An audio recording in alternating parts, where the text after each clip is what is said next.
বাড়িতে বেগুনি ভাজলে সবার একটাই কমপ্লেন থাকে, ঠিক দোকানের মতন হয়নি। তো আজকে আমি কিছু সিক্রেট টিপস সহ বেগুনি করে দেখাবো, যার ফলে প্রতিটা বেগুনি কিন্তু এইরকমই ফুলবে আর ভাজা 2 থেকে 3 ঘন্টা পরেও ঠিক এইরকম মুচমুচে থাকবে। একদমই সিম্পলভাবে বানিয়ে দেখাবো, আপনারা বাড়িতে যে কেউ বানিয়ে ফেলতে পারবেন এইরকম বেগুনি। বেগুনি বানানোর জন্য আমি এরকম একটা মাঝারি সাইজের বেগুন নিয়েছি। বেগুনির সাইজ কীরকম হবে সেই অনুযায়ী কিন্তু বেগুনটা আপনারা নেবেন, ছোট বা বড়। সবার আগে এই বেগুনের 2 সাইডটা এরকম একটু কেটে বাদ দিয়ে দিতে হবে। তারপরে পাতলা পাতলা স্লাইস করে এরকম কেটে নিতে হবে। চাইলে আপনারা এই কাজটা কিন্তু বটি দিয়েও করতে পারেন, বটি দিয়ে কাটাটা কিন্তু বেশি সহজ হবে। আমি আপনাদের দেখাবো বলে এরকম ছুরি দিয়ে কেটে দেখাচ্ছি। তো আমি এখানে এই স্লাইস কাটছি, সাইজের থিকনেসটা একটু দেখে নেবেন, খুব একটা বেশি পাতলা বা খুব একটা বেশি মোটা কিন্তু হবে না, ঠিক এরকম স্লাইসগুলো হবে। আর আমি এখানে পুরো বেগুনের স্লাইসগুলো বের করে নিয়েছি। এরপর এই বেগুনের স্লাইসগুলো একটা এরকম পাত্রের মধ্যে দিয়ে দেবো, জল সমেত পাত্রে। আর এই জলের মধ্যে একটু নুন দিয়ে দেবো। এই নুন জলে বেগুন স্লাইসগুলো 10 মিনিট মতন ভিজিয়ে রাখবো। এর ফলে বেগুনি খাওয়ার সময় যেটা পাংশে বা জলসা ভাবটা থাকে সেটা লাগবে না, ভীষণই মজার হবে খেতে। যতক্ষণ বেগুনটা জলে ভিজছে ততক্ষণ আমি ব্যাটারটা তৈরি করে নেব। ব্যাটারের জন্য আমি এখানে 1 কাপ বেসন নিয়েছি। আর বেসনটা এরকম একটু চেলে নেব। চেলে নেওয়ার ফলে বেসনের মধ্যে যদি কোনো ময়লা বা লাম্পস থাকে সেটা বেরিয়ে যায়, তার ফলে ব্যাটারটা অনেক স্মুথ হয়। তো আমার এখানে বেসনটা চালা হয়ে গেছে। এরই সাথে আমি এখানে দিয়ে দেবো 1/2 কাপ চালের গুঁড়ো। পরিমাপগুলো একটু খেয়াল রাখবেন, যতটা বেসন তার অর্ধেক পরিমাণ চালের গুঁড়ো নিতে হবে। চালের গুঁড়োটাও আমি চেলে নেবো। আর এই চালের গুঁড়ো দেওয়ার ফলে কিন্তু বেগুনি খুবই মুচমুচে হয়। একটা সিক্রেট উপকরণ এবার অ্যাড করব। এখানে দিয়ে দিলাম 2 চামচ ময়দা। এই ময়দাটা দেওয়ার ফলে বেগুনির ক্রিস্পি ভাবটা কিন্তু অনেকক্ষণ পর্যন্ত স্টে করবে। শুকনো অবস্থায় সব উপকরণগুলো বেসনের সাথে খুব ভালো করে মিশিয়ে নেব এবং তারপর এখানে দিয়ে দেবো স্বাদ মতো নুন, দিয়ে দেবো অল্প একটু হলুদ গুঁড়ো আর অল্প একটু কাশ্মীরি লঙ্কার গুঁড়ো, একটু ভাজা জিরে গুঁড়ো অ্যাড করলাম। এটা কিন্তু অপশনাল, চাইলে আপনারা নাও দিতে পারেন। আবার নর্মাল যে প্যাকেটের জিরে গুঁড়ো সেটাও কিন্তু দিতে পারেন। সব কিছু ভালো করে মিক্স করে নিয়ে এবার জল দিয়ে ব্যাটারটা গুলে নেবো। একসাথে কিন্তু বেশি করে জল দিয়ে দেবেন না, অল্প অল্প করে জল দিয়ে এই বেসনের ব্যাটারটা গুলতে হবে। বেসন গোলার এই কাজটা হাত দিয়েও করা যায়, তবে এরকম হ্যান্ড হুইসে করলে বেশি ভালো হয়, বেসনের লাম্পস থাকার সম্ভাবনা একদমই থাকে না। আর এই বেসনের ব্যাটারের ফেটানোটা একটু সময় ধরে করতে হবে, এই কাজটা কিন্তু স্কিপ করলে চলবে না। বেসনটা যত বেশি ফেটাবেন বেগুনি কিন্তু তত বেশি ফুলকো হবে, তত বেশি খেতে ভালো হবে।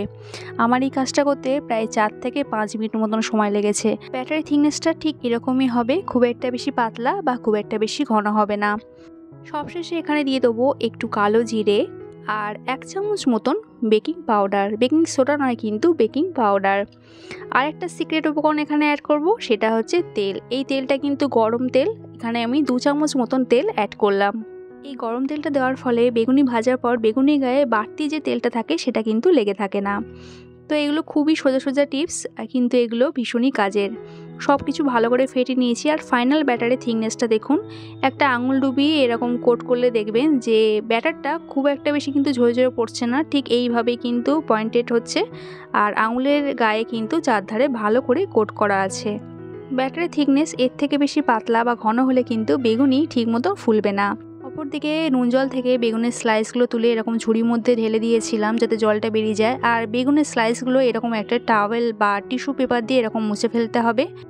বেগুনের গায়ে যেন কোনো অবস্থাতেই একটুও না জল লেগে থাকে। আর আমি বেগুনগুলো এইভাবে টাওয়েলের উপরে বিছিয়ে দিয়েছি যাতে জলটা পুরোপুরি শুষে যায়।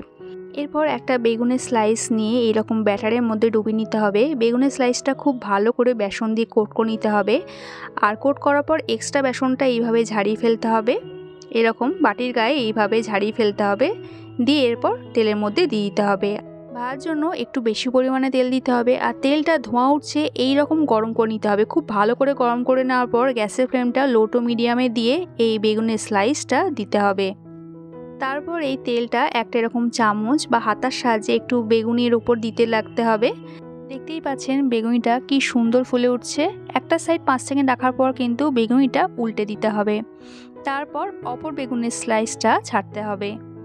গ্যাসের ফ্লেমটা কিন্তু এই সময় মিডিয়ামে রাখতে হবে। অপর বেগুনিটাও এরকম উপর থেকে একটু তেল দেওয়ার পর একদিকটা 5 সেকেন্ড রাখার পর অপর দিকটা উল্টে দিতে হবে। বেগুনি ভাজার এই প্রসেসটা কিন্তু পুরোটাই মিডিয়াম ফ্লেমে করতে হবে। লো ফ্লেম করলে বেগুনের মধ্যে বেশি পরিমাণে তেল চলে যাবে, আর হাই ফ্লেম করলে বাইরে কোটটা লালচে হয়ে যাবে, ভেতরটা কাঁচা ভাব থাকবে, সঙ্গে অতটাও কিন্তু মুচমুচেও হবে না। মিডিয়াম ফ্লেমে এরকম উল্টে পাল্টে ভেজে নিতে হবে যতক্ষণ না বেগুনের কালারটা একদম লালচে কালার চলে আসছে। 2.5 থেকে 3 মিনিটের মধ্যে বেগুনির কালারটা ঠিক এই রকম লালচে হয়ে যাবে। আর এখানে আমার একটা ব্যাচে বেগুনি ভাজা হয়ে গেছে, আর বেগুনিগুলো দেখুন কি সুন্দর ফুলকো হয়েছে। বেগুনি কড়াই থেকে তোলার পর একটা এরকম ফুটো থালা বা ঝুড়ির মধ্যে রেখে দেবো যাতে এক্সট্রা তেলটা বেরিয়ে যায়। অপর বেগুনিটাও আমি তুলে নেব। আর এই বেগুনিটাও দেখুন কি সুন্দর ফুলকো হয়েছে।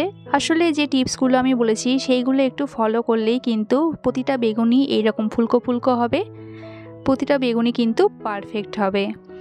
আর দুটো জিনিস অবশ্যই মাথায় রাখবেন, বেগুনি ব্যাটারটা খুব ভালো করে ফেটাতে হবে, আর বেগুনিটা মিডিয়াম ফ্লেমে ভাজতে হবে, তাহলে কিন্তু প্রতিটা বেগুনি এইরকম ফুলকো ফুলকো হবে, পারফেক্ট হবে।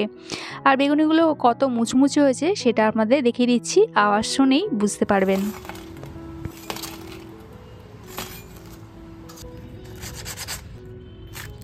আমার ভিডিওটা করতে কিন্তু অনেক সময় লেগে গেছিলো, তারপরও কিন্তু বেগুনিগুলো এই রকম মুচমুচে ছিল। তো আমার আজকের এই বেগুনি রেসিপিটা যদি ভালো লেগে থাকে একটা লাইক কমেন্ট করার অনুরোধ রইল। দেখা হচ্ছে আবার এক নতুন রেসিপির সাথে। সবাই সুস্থ থাকবেন, ভালো থাকবেন।